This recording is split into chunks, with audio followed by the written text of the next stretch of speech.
Hi guys! Sa video to, ang i-share ko sa inyo is kung paano mag-save ng Facebook videos papunta sa ating phone gallery.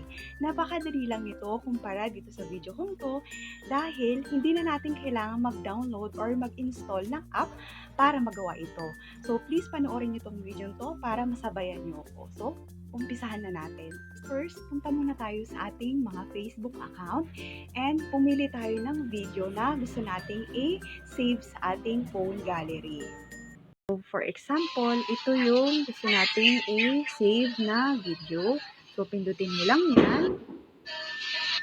And, pindutin mo yung tatlong tuldok na to sa taas. And, copy link. So, i-back muna natin. And, punta tayo sa ating mga internet browsers. Ako ang gamit ko is Google Chrome. So, open natin yung ating internet browser.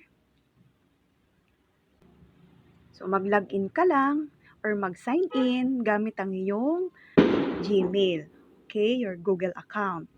And, kung mapapansin nyo, ito sa my search bar, pindutin nyo yan. And, ilong press mo yung bar and i-paste mo. Ito na yung link nung gusto nating i-save na video. So, i-click nyo lang to. Ito na yung gusto nating i-save na video kanina, di ba? So, pindutin lang natin ito sa may taas, ito. And, so ito na yon. Kung mapapansin nyo, merong share, ito copy link, and itong edit pencil na logo. So, pindutin natin tong edit.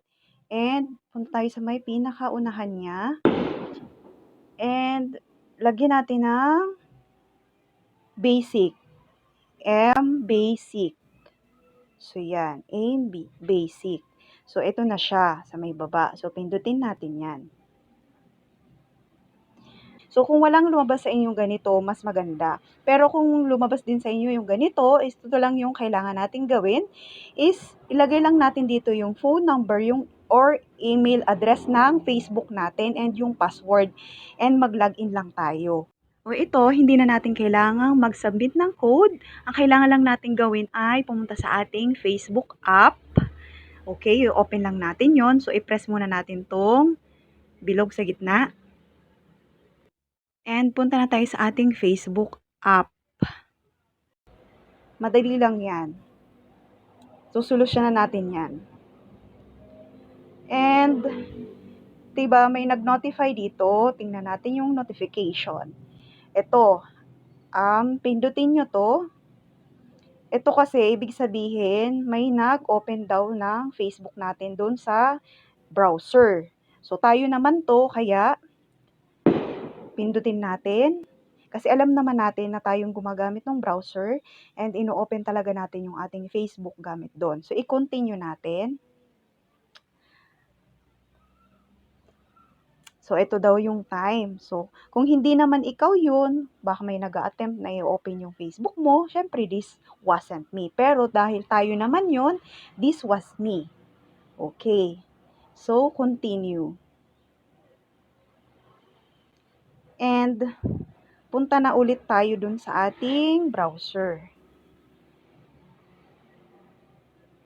And, ito na nga yung kanina na ino-open natin kanina. Ito yung video na i-save natin. So, ayan na. Naka-open na tayo.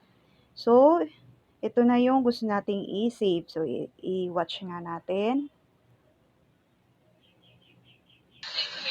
So, ayan na yung video na i-save natin. So, i-press lang natin. Kung makikita nyo, merong, pag tinatap natin siya, merong tatlong tuldok dito sa baba. So, ito yung download. Pindutin natin yung download and continue. And allow. Yan, downloading file na siya. So, antayin nyo lang na makapag-download. Okay? So, wag nyo munang i-off yung cellphone nyo or i-back. Okay? So, madali lang naman yan. Baby.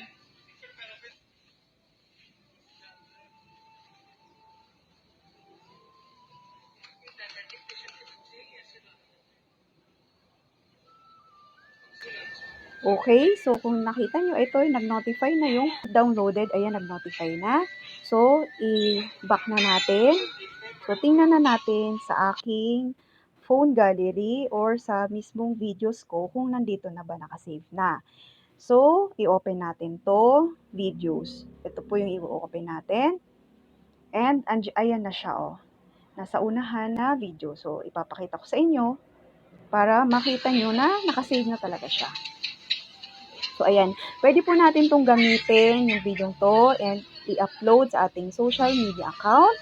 Pero make sure na lagyan natin or dagdagan natin ng content na sariling atin or reaction videos, i-edit natin.